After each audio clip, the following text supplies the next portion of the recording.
Well, today is Monday, December 4th. We only got a couple Mondays left here, Imran, and we're back for our Monday morning meetings. I think we are on week 6, maybe something like that. But people seem to like it, so give the people what they want, right? Yeah, exactly.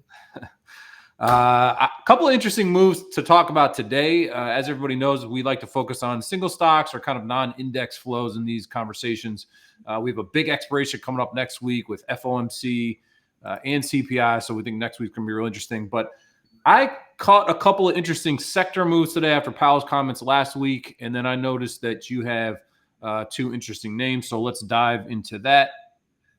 Why don't you start with the two names that you have lined up here? It looks like you're buying cat puts and buying Google calls. So you're getting on the bullish bandwagon for the first time in a couple of weeks, it seems like. Yeah, I mean, like I say, this isn't really my discretionary views. I'm just kind of pointing out the things that are most stretched on our compass, right? So you can see if we look at cat firsthand, had a decent bounce off those lows. Started selling off in mid-October. Right. Has retraced about 60% of that move. It's got a little bit of volume shelf resistance up there around near 260. So as it's heading into that area and it looks quite stretched and the vols are quite low, we think December puts look reasonable here as an entry.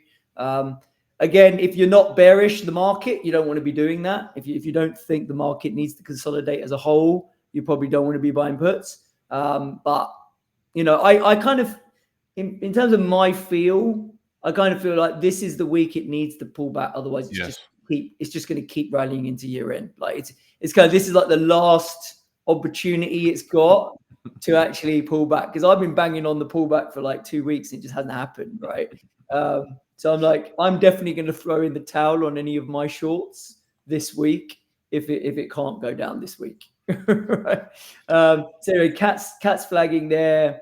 And then on the more longer term bullish side, because it does look like we're going to have the January effect and Santa rally. So even if there is a little pullback this week, Google, I mean, it's not like it's pulled back that much. Google, it's pulling into that 132 area. There is a bit of volume support there. It could arguably get back down to 125 if you were lucky. That would be a great entry point. I'm not convinced it's going to get there, to be honest. So layering into some January calls, we think looks good if you are trying to pick up some long exposure. If you're not long enough, we don't think that's a bad thing. That's this market for you. It's like wrong is not long enough as opposed to being bearish. It's kind of funny. I too think we have, forgetting the January effect, I think this week is obviously the last chance we have for some pullback, particularly these next couple of days, because there's so much gamma set to expire in mid-December. I think that charm effect kind of holds everything up here. So they kind of bind the dips on some of the weakness, like Google here up into the 140 area. I think that could be that makes a ton of sense. But I also like this idea of cat puts, because this vol is also cheap, that if you can time it right, and we do, God forbid, get a little bit of a pullback here, a little bit of consolidation, some of these long vol positions will pay off pretty well. So interesting ideas there, Imran. I've been prepping these sheets here. On the top, we have our squeeze scanners, and I didn't find anything interesting on our squeeze scanner, but plays into two key themes. Number one, gold broke new all-time highs over the weekend after Powell's comments, and then I think there's another flare up in the Middle East, unfortunately, so that adds a bid. And then the digital gold stuff has just been going bananas. Both of these Bitcoin names and gold names showed up in our previous conversations on these squeeze scanners. And what's interesting is you need the macro to trigger some of this stuff, but it's almost like there was some pretty sizable traders who were picking this up, right? Because these positions were showing up over the last couple of weeks, like gold we were talking about last Monday for sure. But Coinbase showing up on our squeeze scanner now. I mean, I just don't know. It's hard to say you want to buy this stuff, because now you're just making a very leveraged bet, I think, on Bitcoin going higher at this point. Which you're the crypto guy here. But in terms of buying options, right, in Bitcoin or in Coinbase or something, I think you missed the boat on that, because you're going to be paying a pretty high vol. But these things could obviously continue higher. Bitcoin continues to rip. I mean, look at that. That's a widowmaker trying to short something like that, I think. Yeah, Mara, sorry, go yeah. ahead. No, so yeah, we've done all right on that move because our crypto weekly product has been long. It's funny. The idea is I'm generally long crypto, and then I have a hedge ratio. I use options to hedge my exposure, Mm, but when I'm really bullish, I don't hedge. I use options to get even longer. So we've been running net long on top of our holdings, which worked. But the first target was about 42k. If 38.5k broke, then 42k was the first target. So I'd be surprised if we blast through 42k in one shot. So I would yeah, expect a little bit of consolidation here. But the truth is, yeah, I mean, it probably does continue marching higher. It's just a question of how quickly, because as the ETF floodgates open, and money gets put into work. I mean, people have been front running it, so there might be a little bit of a sell the fact move when the news hits in early January that the ETFs are approved, and the market's very much pricing that in now. So does it need to really knee jerk higher on that news, or would it be mainly priced in? I think probably the latter.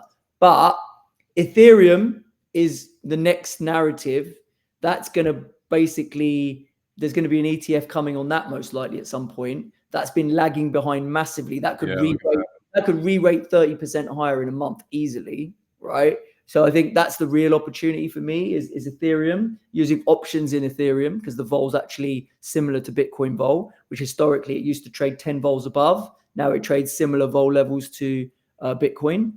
So that's the real opportunity there, I think. Incredible insights there, Imran, on the Bitcoin space. So it's getting the tailwind of both the digital gold Powell pump, I guess, with people just read him as not hawkish, so that meant to buy everything. This name here, CLSK, didn't show up on the squeeze scanner, but this is a Bitcoin miner. It really jacked higher on Friday as well. So all of these crypto names that show up on the top here and downside, the vols are very jacked up in these things, and so. On the face of it, you want to say sell calls and all this sort of stuff, but it's like I said, I think these can be widow makers. So you want to play, I think, to play short vol here, where they're showing up on the scanners. I think a lot of it seems overdone in the short term. You want to make sure you take very defined risk if you do want to short vol in the crypto stuff. I think I just sort of stand back in these situations where I don't quite know enough. And anytime you have the underlying kind of commodity, so to speak, like crypto driving, say, Coinbase or Mara, it makes it a little less clear how to play it. Whereas if GameStop is rallying because of the Wall Street bets jokers, I play in that arena every day because I feel a little bit better. But, I was looking at here's the only other name is Salesforce here. And, this thing's just had such a big pop after earnings. I feel much more comfortable selling calls or call spreads in something like this. But it does show up on the squeeze scanner, which is interesting. The squeeze scanner says there's strikes above. And so kind of like your daily compass, this is an indication that this is a name which could continue to sharply rally. So that's really ultimately what the squeeze scanner is showing us. The names that I actually flagged, though, for purposes of our conversation, these gold names are ripping higher. Because I'm an older man, I tend to like gold more than crypto. Like we said before, all new fresh all-time highs here.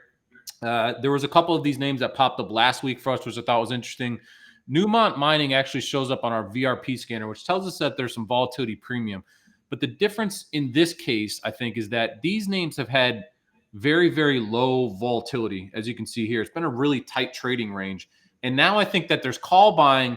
It's showing up as there's some volatility risk premium. But what I think is happening is people are starting to maybe front run a gold breakout. And so I actually, instead of trying to sell vol in these names, I like a risk reversal, selling, some 35 area puts in Newmont Mining and getting long some maybe 40, 45 strike calls, something like that, with a little bit of time, because I think these things could really run. Newmont Mining and gold, I like being long these two. Sorry, that's the gold. Barrick Gold is symbol GOLD. I pulled up the ETF there. So I like being long GOLD, the stock in NEM, which is Newmont Mining there. And then the other name that showed up on our volatility risk premium scanner here was IWMs. IWMs have rallied into their call wall, which is 185. This is the call skew that's changed. This is the 1 month roughly call skew in IWM. Everyone got very bullish towards the end of last week, right? IWM's really outperforming the broader market. S&P 500 and the Qs The Dow hit all-time, not an all-time high, but a year-to-date high as those really caught a bid last week. So those are starting to be crowded longs, I think, in the volatility space. So I like selling call spreads in IWM. I would like to choose actually the 12/15 expiration, which is next Friday, and focusing somewhere around the 190 strike. I think we could kind of rally up into the 190 area maybe. But as OPEX is next week, I think some of these moves slow down. So I like playing some short-term consolidation there in the IWM space. Last thing I would note, before I get your thoughts on this, because this is kind of the macro piece, which I know you cover a lot. You can see on the volatility risk premium scanners, there's a bunch of utility names showed up on here, and rate names, obviously with Powell's comments last week. So you see TLT, TNA, both rate names, LQDs on this list, IYR. So the rate vol became a theme again last week because of Powell's comments, which ties into gold moving quite a bit. And then obviously crypto exploding. So there's a real theme here, which almost seems to be apart from the equity space. I mean, yes, you want to get long of equities if rates are coming down, but people are really focusing a lot of attention on what seems like a refreshed rate play, which is something that came up at the end of October when we started to really rally strongly in the markets. That quieted down, but Powell, he speaks last week on Friday, which causes a rate-sensitive rally, I call it. But then we have FOMC in a week. And so I think if his comments, maybe if we rally another 10% here, I don't know, in the broader market, if he's going to really come off as dovish again, maybe brings more of a hammer. I don't know. It's a very interesting period here, sandwiched between where we sit now and a week from now having a couple of big events. I said a lot here, Imran. Fire back on me on anything that comes to the top. Yeah, no, I think you're right. The rate story is very much in the spotlight because financial conditions have eased massively on this latest rates move, right? So that's why everyone was kind of thinking that Powell's going to want to push back on this, yeah? Because the more you ease financial conditions, the harder it is for inflation to come down, in theory, okay? So I think the market kind of tactically thought Powell's going to have to push back after what we've seen in November. And then when he didn't, there was an unwind of short. So hedge funds got annihilated. All the most shorted stocks ripped like 5% plus. ARC names ripped.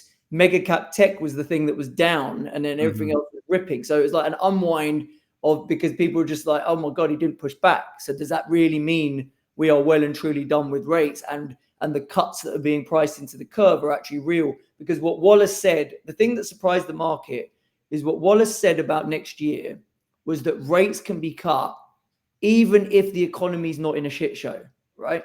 Even if the economy is like going along nice and slow, right? If inflation is back to 2%, then these rates are too high. So the market was kind of surprised because the market was thinking, oh, rates are only going to get cut if we have a recession. They're not going to need to cut rates if we just keep going along as we are. But he kind of said, actually, rates are too restrictive if inflation's at 2%. If inflation gets back to target and it looks like it's headed there, they don't want to keep rates ridiculously restrictive like where they are now. And so that was the thing that got the market excited. And that's why everything's ripping to the upside.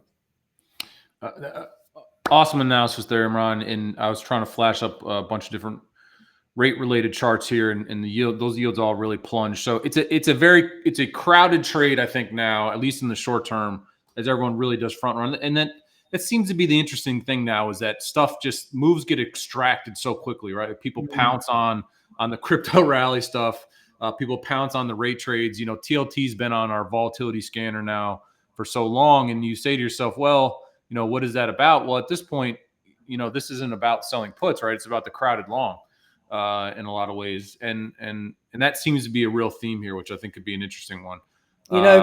Macro Alf, our friend who's appeared on the Avengers show that we did, he put out a piece saying that the guys who the whales in the bond market are like the pension fund types, right?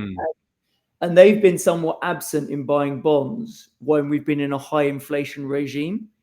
But now that inflation's coming back down, they are very incentivized to park money back into bonds because the yields you're getting in bonds help them match their long-term liabilities in all the pensions that they have to pay, right?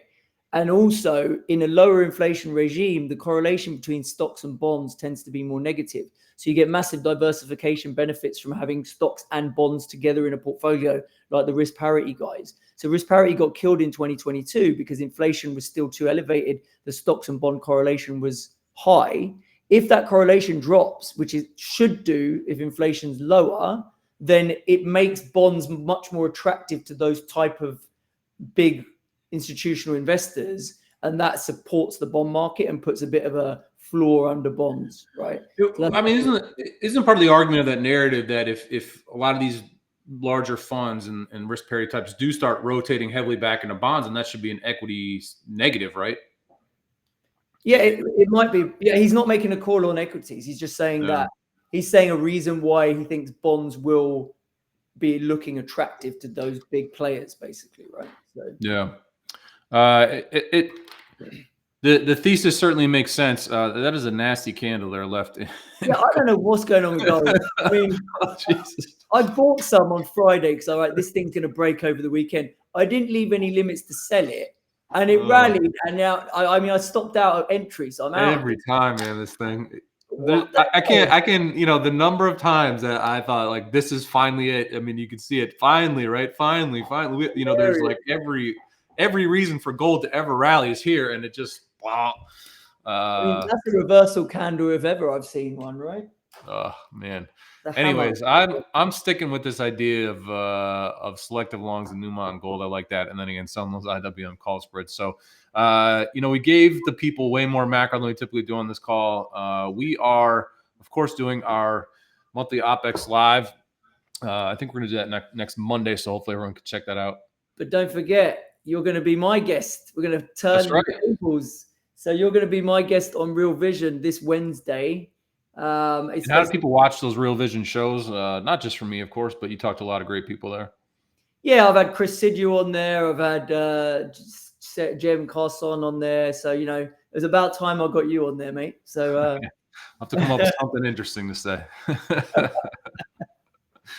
Well, Imran, I thank you so much for meeting us this morning. We're 10 minutes before the open, so we've got to squeeze this one out, get it out there on the YouTubes and the Twitters or X's and the like. Real quick, on the top is a QR code. If you scan that, you can get to academy.spotgamma.com, where you and I have put a course together. You take us all the way through what an option is, all the way up to advanced portfolio hedging. So we recommend that everyone takes that course. How else can people get a hold of you? So I'm options_insight at options_insight on Twitter. We put regular stuff on there, giving you a few of our sort of insights in what's going on. But if you really want the juice, come over to our website. We give everyone a free month of all of our products, the entire bundle. We cover macro, crypto. We've got daily products, weekly products. I've got an options portfolio that I run, so you get to see how I look at things, how I break down the Greeks, etc., etc. Come check us out. Awesome. You can reach me at SpotGamma on Twitter. You can reach us at spotgamma.com. You get a free 7-day trial of all of our various products. The Squeeze scanner and the VRP scanner is coming with a larger launch we're doing here in the next couple of weeks. So sign up now to get a free look at that. And we will see everybody next Monday. Take care.